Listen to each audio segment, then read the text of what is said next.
trying to get the switches, aren't they? Switch the mappings to try and maybe preserve a bit more tyre life as we get into the second half of this Grand Prix. It's Miguel Oliveira.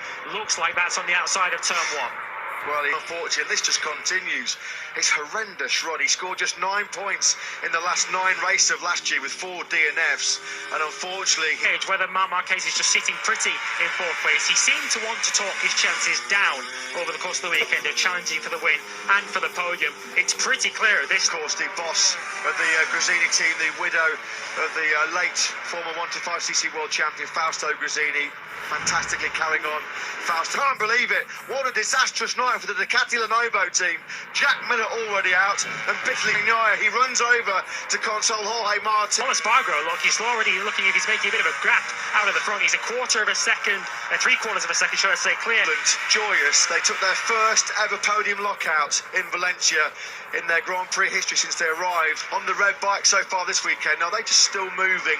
Some of the debris aren't they? That's why the yellow flags have still been acting so good. So strong at the front of this Grand Prix still. Let's quickly get a tech observation from Simon. Switch it down to lower power to do the race till... Yeah, thanks to that, Simon. You just wonder now whether Bastianini, Marquez and latest Espargaro have got to find a way through last year, but Bastianini sweeps on through.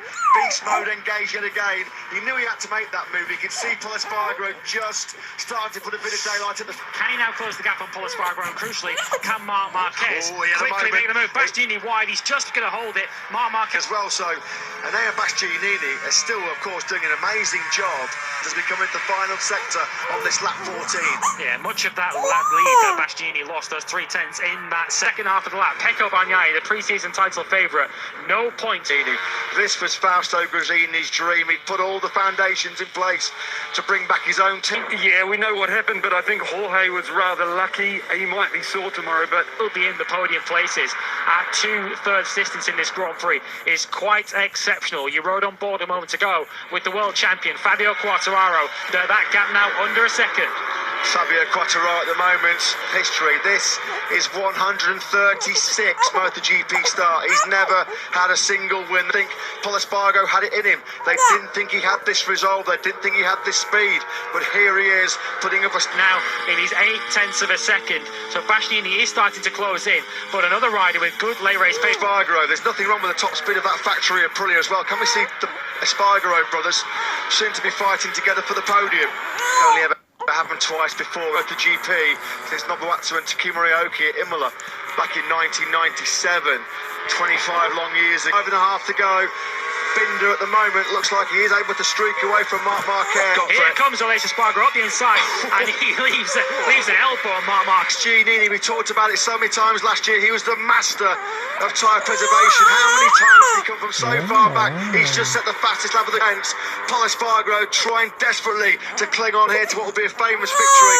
On course though for an emotional win will be the 2022 season, and we have 2 riders battling out for their maiden Grand Prix victory in the class. Yeah, now he's going to try and use a bit of the Ducati. It's not through choice, of course.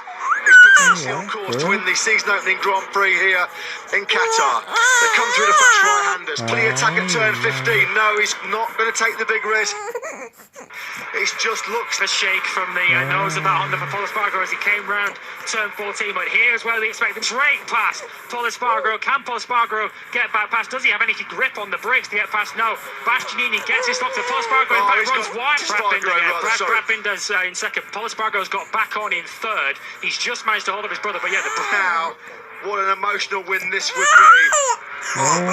This team was set up by Fausto. This is the rider that they're all trying to catch, and Enea Bastianini continuing to lap pretty solidly in the 155s. Bremo although at the moment he's hanging on to the podium. He's coming under pressure though from his older brother Paul Espargaro. There's a bit of bragging rights at stake here, as well as 16 points for the race. A 154.6, that was 0.8 faster than Fabio Quartararo. So Quartararo actually might lose on this final lap. It's between the 2 Espargaro brothers. Here they are. Paul Espargaro running in 3rd position.